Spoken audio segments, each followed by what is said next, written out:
पूर्व क्रिकेटर और कांग्रेस नेता नवजोत सिंह सिद्धू एक बार फिर से विवादों में आ गए। इस बार विवाद सिद्धू की उस प्रेस कॉन्फ्रेंस के बाद शुरू हुआ है जिसमें सिद्धू ने दावा किया है कि उन्होंने अपनी पत्नी के कैंसर को नींबू और नीम के पत्तों जैसी चीजों से ठीक कर दिया।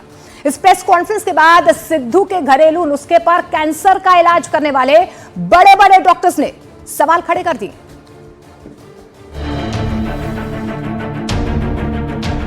10-12 नीम के पत्ते और इसमें कोई पैसे नहीं लगते हैं। सीरियसली मैं सबको बोलना चाहता हूं कि ये ग्रेड 4 स्टेज 4 से ये 40 दिन में वापस आ गई थी। ये अनाउंस करते हुए आई रियली फील प्राउड कि Noni has been declared clinically cancer free today. देश को बहकाने वाला इलाज,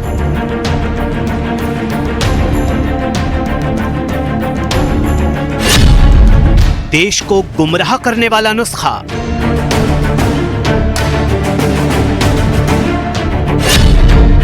सिद्धू के किताबी उपचार से सावधान। नींबू, सेब का सिरका, कच्ची हल्दी, नीम के पत्ते, ये वो रेमेडी है जिसका इस्तेमाल नवजोत सिंह सिद्धू ने कथित तौर पर अपनी पत्नी के इलाज में किया। लोग ये कहते हैं कि करोड़ों रुपया लगता है।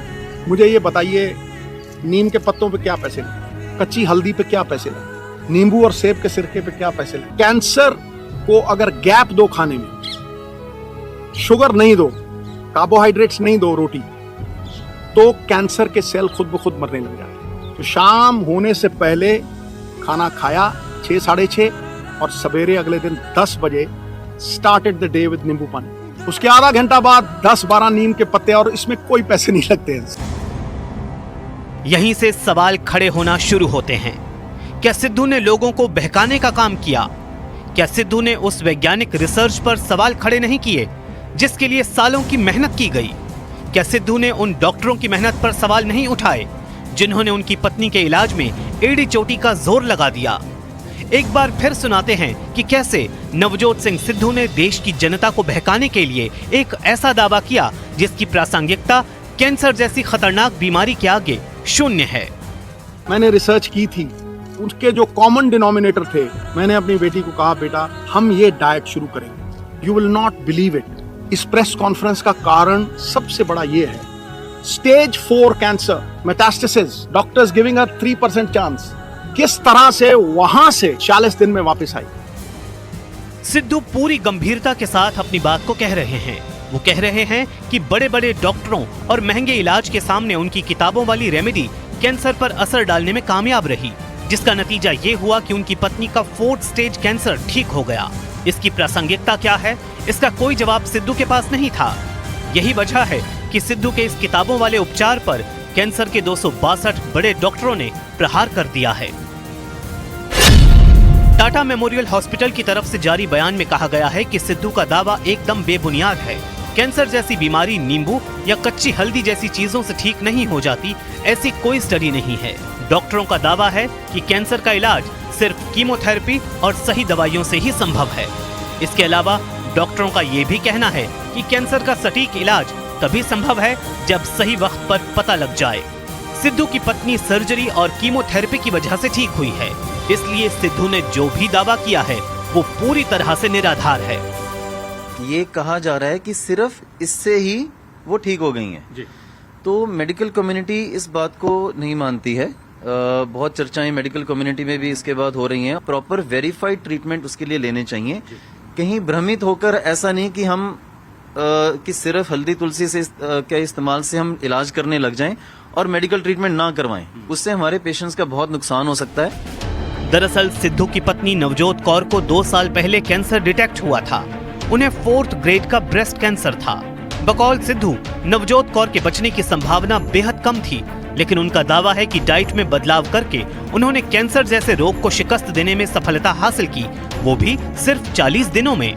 डॉक्टर सेड सिद्धू साहब 5% भी चांस नहीं, मेटास्टेसिस है, स्किन में आ गया है। एक ऑन्कोलॉजिस्ट मेरे दोस्त का बेटा अमेरिका से आया, उसने कहा सर नो चांस व्हाटसएवर। मैं सबको बोलना चाहता हूं कि ये ग्रेड 4 स्टेज 4 से ये 40 दिन में वापस आ गई थी, बिलीव यू मी, मैं आप अपने बहन भाइयों से ये कहना चाहता हूं कि कैंसर कैन बी डिफीटेड अगर आप अपने लाइफस्टाइल को चेंज करें। जो इलाज कैंसर का है वही फैटी लिवर का है। सिद्धू का ये दावा न सिर्फ लोगों को गुमराह करने वाला था, बल्कि इस तरह का इलाज कई लोगों को मौत के मुंह में धकेल सकता है।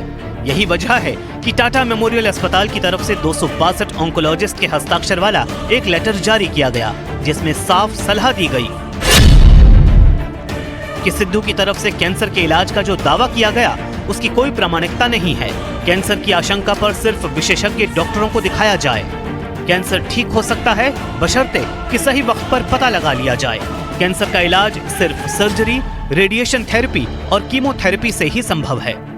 हालांकि टाटा मेमोरियल का ये भी दावा है कि हल्दी, अश्वगंधा समेत 500 औषधियों पर रिसर्च की जा रही है। इसके अलावा डॉक्टरों का ये भी कहना है कि हर्बल या आयुर्वेदिक चीजों को बड़ी मात्रा में लेने पर ये फायदे की जगह नुकसान भी पहुंचा सकते हैं। ऐसी स्थिति में ठीक होने का चांस बहुत कम होता है। वो स्टेज 3 से अब स्टेज 4 में जा चुके थे। हमने इनको एक टारगेटेड कीमो और हार्मोनल थेरेपी स्टार्ट की। Man is what he eats, मतलब जो आप खाते हैं वही आप होते हैं। चूंकि सिद्धू इस इलाज में देसी नुस्खे और आयुर्वेद का जिक्र कर रहे हैं, इसलिए ये भी समझते हैं कि आखिर आयुर्वेद के विशेषज्ञ कैंसर जैसी गंभीर बीमारियों के इलाज पर क्या कहते हैं। दिल्ली सरकार में आयुर्वेद के डॉक्टर आर.पी. पराशर के दावे के मुताबिक आयुर्वेद से कई खतरनाक बीमारियों को काबू में किया जा सकता है। आयुर्वेद शरीर और मन का संतुलन सही करता है। सही तरीके से आयुर्वेदिक दवाइयों का सेवन किया जाए तो कैंसर जैसी बीमारी भी काबू में की जा सकती है। यानी आयुर्वेद कैंसर की रोकथाम भी कर सकता है। आयुर्वेद से लिवर और किडनी की बीमारियों को भी ठीक किया जा सकता है। लेकिन खुद खानपान में बदलाव या घरेलू नुस्खों से कैंसर का इलाज नहीं किया जा सकता। यानी जिस इलाज की कोई प्रामाणिकता नहीं, उस पर हरगिज भरोसा ना करें। अगर कैंसर का कोई भी लक्षण दिखाई देता है तो बिना वक्त गंवाए कैंसर के डॉक्टर से संपर्क करें, क्योंकि ये भी हो सकता है कि अगर ऐसे किसी भी घरेलू नुस्खे पर भरोसा किया तो वो भरोसा जिंदगी पर भारी पड़ सकता है। इसलिए कैंसर को लेकर किसी भी तरह की लापरवाही न बरतें। जो सलाह और इलाज डॉक्टरों की तरफ से दिया जाए उस पर भरोसा करें।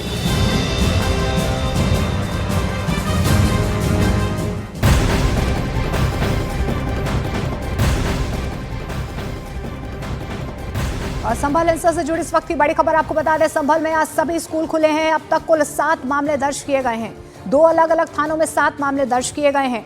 एफआईआर के मुताबिक भीड़ ने एसआई का पिस्तौल छीनने की कोशिश की। भीड़ के अंदर से आवाज आई और कहा कि सर्वे नहीं होने देंगे। एफआईआर के मुताबिक पुलिस के आंसू गैस के गोले भी छीनने की कोशिश की गई और साजिश के तहत पुलिस पर पत्थरबाजी हुई है। तो बड़ी खबर